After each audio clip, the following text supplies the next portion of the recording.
It's MonsterVerse, baby.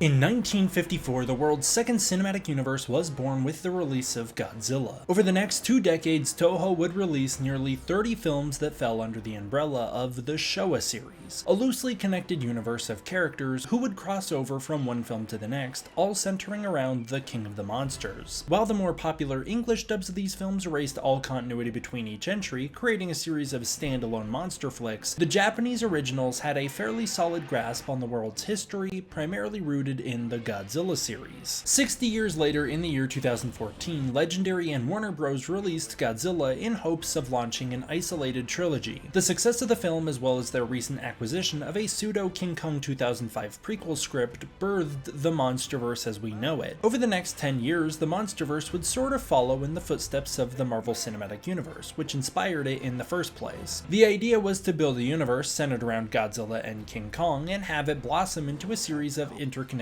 spin-offs. In addition to the films, Legendary would release a series of comic books and now television tie-ins to build the lore of the universe. The story primarily begins in 1952 as the Monarch organization is founded in response to a potential giant monster sighting during World War II. The core trio at the center of the organization is born that year as Bill Randa, Keiko Mira, and Lee Shaw meet and begin discovering massive unidentified terrestrial organisms across the globe. In 1954, Godzilla is awakened and revealed to the US military during the Castle Bravo bomb test. Monarch sees a major expansion through the early 60s until a series of disasters tarnish their name and lead Bill Randa down a dark path. In 1973, Randa saves Monarch from collapse by leading an expedition to Skull Island, which reveals a whole world of monsters and myths come alive. The most prominent is an apex predator named Kong. Over the next few years, Monarch slowly expands into a shadowy organization. In the early 90s, 2 separate trips occur to Skull Island. One by complete accident, which leaves a bunch of ordinary people stranded on the island. The other was led by prominent Monarch member Houston Brooks' son, Aaron. In the late 90s, a Muto nest is unearthed, leading to a catastrophe in Japan. In 2014, the Muto nest hatches and a winged kaiju begins a global rampage, pursued by Godzilla. A second Muto hatches and all 3 converge in San Francisco in the event known as G-Day. In the immediate aftermath, a third Muto, the parent of the other 2, is awakened and begins a secluded rampage of its own. Godzilla stops it with aid by Monarch's Emma Russell and her Titan communication device, the Orca. A year later, Bill Randa's grandchildren discover their family legacy, teaming with Lee Shaw and unearthing a series of hidden titans and portals to an unknown underworld. Shaw's attempts to close the portals lead to the discovery of a hidden realm, called Axis Mundi, which exists between the world of the surface and the world of the titans. During the chaos, Monarch is exposed to the public. In 2019, the government attempts to seize control of Monarch to exterminate the Titans. This results in Emma Russell teaming with eco-terrorists and releasing King Ghidorah, a rival to Godzilla who fell from the stars and seeks to destroy the planet. Ghidorah causes a mass awakening, unleashing all the Titans at once. Godzilla and Mothra team up to stop Ghidorah and Rodan, leading to the death of Mothra and Godzilla becoming the King of the Monsters. Over the next few weeks, Godzilla defends the planet by breaking up fights between Titans and stopping global chaos to the best of his ability. A few years later, Monarch plans to explore the world of the Titans, hidden inside our own, called the Hollow Earth. They prepare entry through Skull Island, but wind up causing environmental damage that destroys the island's ecosystem and unleashes a dangerous titan, Camazotz, that Kong has to defeat. In 2024, Godzilla goes on a rampage, and a fleet of fighter pilots responds, with one named Tyler letting his partners die because he likes Godzilla too much to fight him. Godzilla's rampage seemingly continues as he attacks a convoy transporting Kong to a Hollow Earth portal so he can have a new home. Despite Godzilla's best efforts to kill Kong, he makes it to Hollow Earth and settles down nicely. Godzilla has none of it, challenging Kong to war. The 2 battle, with Godzilla proving to be too powerful for Kong to defeat. Godzilla's rampage is then revealed to be an attempt to stop Apex Cybernetics from completing a Mechagodzilla, meant to kill Godzilla and replace him.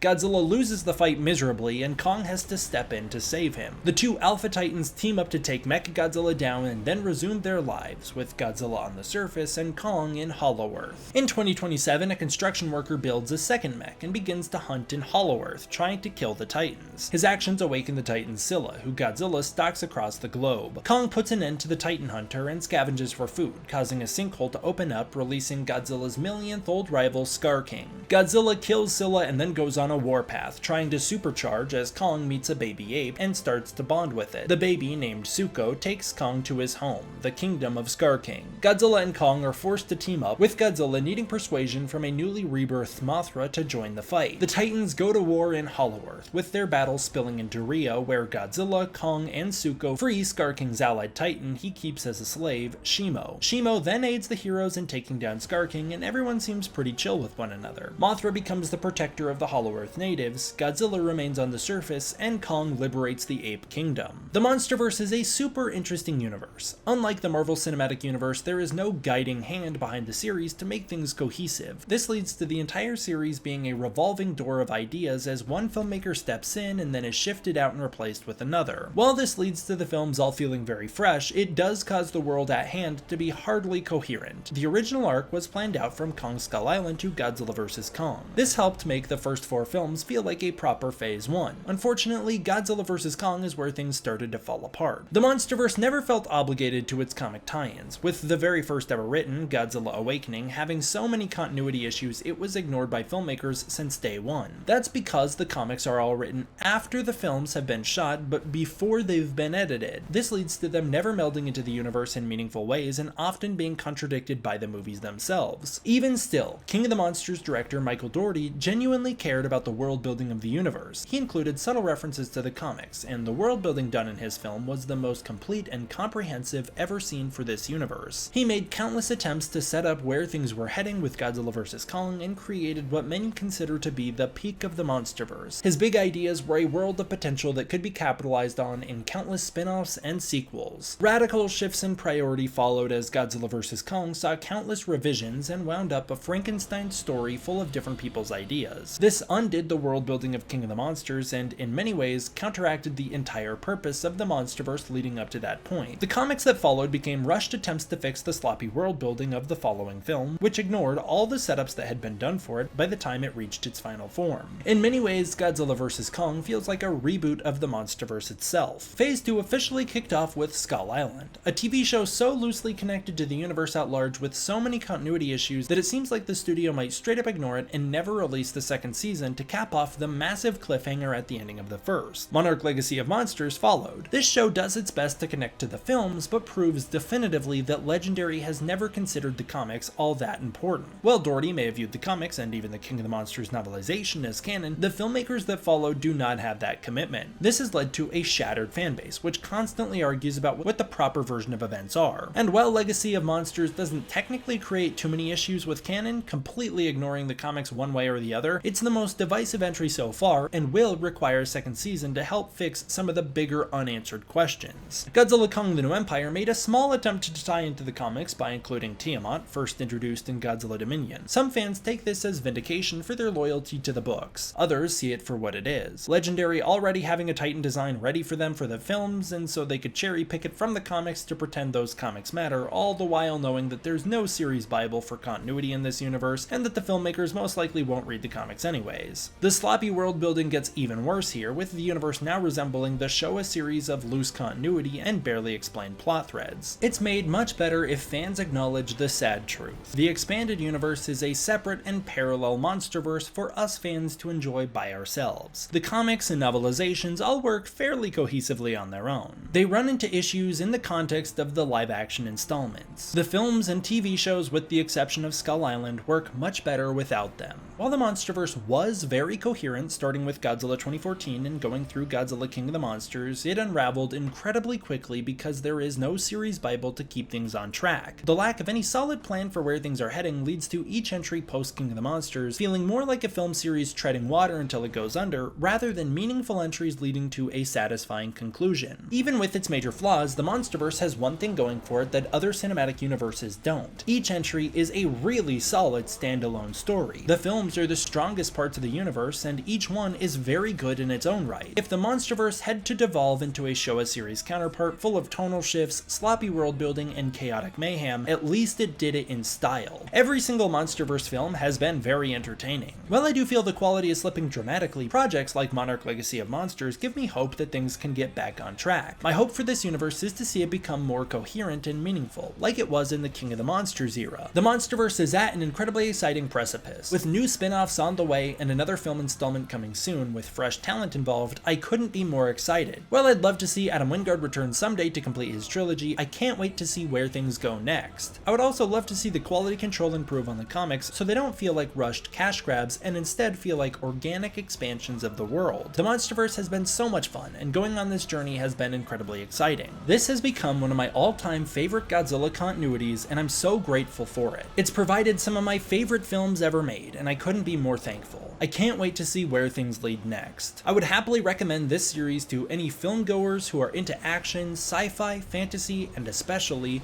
giant monsters. Thank you so much for watching another episode of MonsterVerse May. What do you think of the entire MonsterVerse as a cohesive series? For me, I think it works fairly well, especially when you don't consider the comics or novelizations all that important, and even though in my opinion the storytelling has dropped in quality dramatically, I still love this universe so much. If you want to support this channel directly, please consider supporting through the Patreon linked in the description below. By supporting the Patreon, that is the most direct way to support this channel and to make sure that I can continue to make videos like this for you. Thank you all for watching, I hope you enjoyed, I'll see you all for the next one. D-Man out.